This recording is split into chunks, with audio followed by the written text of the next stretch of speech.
Problem. ఆ తర్వాత మళ్ళీ ఏదన్నా రికవర్ అయిన తర్వాత కూడా మళ్ళీ వాళ్ళకి ఈ ఇష్యూస్ వచ్చే అవకాశం ఉందా? బైపాస్ చేసిన తర్వాత యూజువల్లీ గుడ్ లాంగ్ టర్మ్ రిజల్ట్సే ఉంటాయండి. Okay. But some times graft failures కూడా, అంటే బైపాస్ అంటే ఏంటంటే ఇక్కడ ఒక బ్లాక్ ఉంది, ఈ బ్లాక్ను దాటి నేను వేరే ఒక బ్లడ్ వెజల్ని తీసుకొని, ఎక్కడైతే మనకు మెయిన్ బ్లడ్ వెజల్ అయోర్టా అంట, మన బాడీకి అంతా బ్లడ్ సప్లై అయ్యేది అయోర్టా నుంచి సప్లై అవుతుంది. సో ఇంకో బ్లడ్ వెజల్ని ఈ అయోర్టాకి కనెక్ట్ చేసి దాన్ని ఈ బ్లాక్ ఎక్కడైతే ఉంటుందో ఆ బ్లాక్ కిందికి వచ్చి నేను కనెక్ట్ చేస్తాను. సో నీకు ఇక్కడ నుంచి బ్లడ్ రాదు, ఈ గ్రాఫ్ట్ ఏదైతే నుంచో దీన్ని వస్తుంది. సో ఇది ఈ బ్లాక్ను బైపాస్ చేస్తే మనం ఇస్తున్నాం కాబట్టి దీన్ని బైపాస్ గ్రాఫ్టింగ్ అంటాం అనమాట. సో ఇది ఓపెన్ హార్ట్ సర్జరీలో మెకానిజం మనం చేసేది. ఈ విధంగా మనం ట్రీట్ చేస్తాం. సో ఒక్కొక్కసారి ఇలాంటి గ్రాఫ్ట్స్ కూడా ఫెయిల్ అయ్యే ఛాన్స్ ఉంటాయి. సో అలాంటి వాళ్ళల్లో మనం next best treatment of choice మళ్ళీ వచ్చేసి స్టంటింగ్. ఎందుకంటే ఒకసారి ఓపెన్ హార్ట్ సర్జరీ తర్వాత సెకండ్ ఓపెన్ హార్ట్ సర్జరీ అనేది is associated with very high risk. ఒకసారి బైపాస్ అయిపోతే రెండోసారి బైపాస్ చేయడం అనేది, ఇనిషియల్గా బైపాస్ రిస్క్ అరౌండ్ 5% ఉంటే సెకండ్ బైపాస్కి ఆల్మోస్ట్ 10% ఉంటుంది. సో ఆ రిస్క్ ఉంటుంది కాబట్టి ఫర్దర్ ఎనీ గ్రాఫ్ట్ మనం వేసిన గ్రాఫ్ట్స్ బ్లాక్ అయినా దెన్ విల్ డూ యాంజియోగ్రామ్, అది ఐడెంటిఫై చేసిన తర్వాత స్టంట్స్ గ్రాఫ్ట్స్ కూడా మళ్ళీ బ్లాక్ అయ్యే ఛాన్స్ ఉండొచ్చు. స్టంట్స్ ఎలాగైతే ఒక 1 to 2% ఫెయిల్ అయ్యే ఛాన్స్ ఉంటుందో, బైపాస్ చేసిన తర్వాత కూడా గ్రాఫ్ట్ ఫెయిల్ అయ్యే ఛాన్సెస్ ఒక 1 to 3% కూడా ఉండే ఛాన్స్ ఉంటుంది. దానికి రీజన్స్ ఎలా ఉంటాయి సార్? అంటే డిపెండ్స్ ఆన్ అంటే ఇప్పుడు అది కూడా నేటివ్ బ్లడ్ వెజలే కదా. ఇప్పుడు మన రక్తనాళాల్లో ప్రతి చోట కూడా ఫ్యాట్ అక్యుములేషన్ జరుగుతుంటుంది. సో ఈ వెజల్స్లో కూడా ఫ్యాట్ అక్యుములేషన్ అనేది జరిగే ఛాన్స్ ఉంటుంది కదా. సో ఆ విధంగా అథెరోస్క్లెరోసిస్ ప్రాసెస్ ద్వారా అవి కూడా మూసుకుపోయే అవకాశం ఉండొచ్చు. దాంట్లో 2 types ఆఫ్ గ్రాఫ్ట్స్ ఉంటాయి, వీనస్ గ్రాఫ్ట్స్ అని, ఆర్టీరియల్ గ్రాఫ్ట్స్ అని. యూజువల్గా arterial grafts having good life span, అంటే దాని రిజల్ట్స్ బెటర్ ఉంటాయి compare to venous grafts. So now the surgeons are most అంటే ప్రెఫరబుల్, మనకి గ్రాఫ్ట్ చేయగలిగితే ఆర్టీరియల్ గ్రాఫ్ట్స్ చేస్తున్నారు, లేని చోట వీనస్ గ్రాఫ్ట్స్ చేస్తున్నారు. సో అవి కూడా న్యాచురల్ ప్రాసెస్లో ఇన్వాల్వ్ అయ్యే ఛాన్స్ ఉంటుంది కాబట్టి సో అవి కూడా క్లోజ్ అయ్యే ఛాన్స్ ఉండొచ్చు. ఓకే సార్, అంటే గ్రాఫ్ట్స్ వేసిన తర్వాత కూడా స్టంటింగ్ చేసుకోవచ్చు.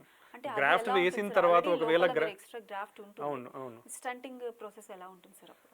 అంటే అప్పుడు నేటివ్ వెజల్, ఇప్పుడు ఫర్ సపోజ్ ఇది బ్లడ్ వెజల్ బ్లాక్ అయింది, గ్రాఫ్ట్ తీసుకొని వచ్చేసాం, ఫర్ సపోజ్ గ్రాఫ్ట్ క్లోజ్ అయిపోయింది, ఈ బ్లాక్నే మనం ఓపెన్ చేయొచ్చు. యూజువల్గా మేము అదే మనం డిస్కస్ చేసాం కదా, మోర్ నెంబర్ ఆఫ్ బ్లాక్స్ ఉన్నప్పుడు మనం బైపాస్ ప్రిఫర్ చేస్తాం, because it is the better long term results ఉంటాయి అనేసి. ఎక్కువ నెంబర్ ఆఫ్ బ్లాక్స్ ఉన్నప్పుడు లైక్ 5-6 బ్లాక్స్ ఉన్నప్పుడు will give to the surgeons.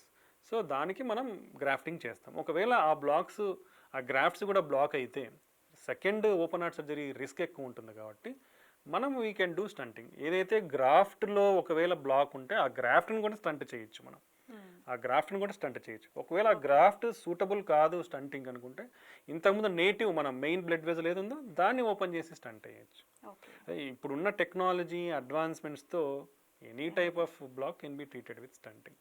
చాలా ఇప్పుడు ఫర్ కాల్షియం, హార్డ్ కాల్షియం అంటే సిమెంట్ గడ్డగట్టినట్లాగా ఉండే బ్లాక్స్ అని మాట్లాడుకున్నాం, దాన్ని మోడిఫై చేయడానికి. ఎందుకంటే ఇట్లా కాల్షియం ఉంటే ప్రాబ్లం ఏంటంటే బ్లాక్స్లో స్టంట్ వేసేటప్పుడు కాల్షియం అనేది మన స్టంట్ని ప్రాపర్గా ఎక్స్పాండ్ అవ్వకుండా ప్రివెంట్ చేస్తుంది. ఎప్పుడైతే స్టంట్ సరిగా ఎక్స్పాండ్ అవ్వదో, సరిగా కూర్చోదో, అప్పుడు మళ్ళీ బ్లాక్ అయ్యే ఛాన్స్ ఎక్కువ ఉంటుంది.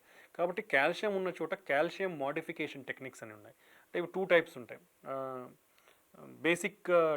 Basic level of calcium modification techniques, advance level of calcium modification techniques. Depends on the ఈ కాల్షియం బర్డన్ ఎంత ఉందనేది. ఇప్పుడు బేసిక్ లెవెల్ కాల్షియం బర్డన్ తక్కువ ఉందనుకోండి, మనము కట్టింగ్ బెలూన్స్ అని ఉంటాయి, సో చిన్న బ్లేడ్స్ లాంటిది ఉంటాయి, లేదంటే స్కోరింగ్ బెలూన్స్ అనేది ఉంటుంది. ఆ బెలూన్స్తో మనం దానిని ఓపెన్ చేస్తే ఆ క్రాక్స్ ఎక్కడైతే ఆ సిమెంట్ లాగా ఉంటుందో అక్కడ క్రాక్ ఏర్పడుతుంది. క్రాక్ ఏర్పడినప్పుడు ఏంటంటే మనం స్టంట్ పెట్టి ఎక్స్పాండ్ చేసినప్పుడు ప్రాపర్గా ఎక్స్పాండ్ అవుతుంది అనమాట. లేదు దీనితో ఈల్డ్ కాలేదంటే మనకు డ్రిల్లింగ్ టైప్ ఆఫ్ టెక్నిక్స్ ఉన్నాయి, 2 types. దాంట్లో రొటేషనల్ అథెరెక్టమీ అంటాం, చిన్న బర్ అనేది ఉంటుంది, రొటేషింగ్ బర్ ఉంటుంది అనమాట, డైమండ్ షేప్డ్ బర్.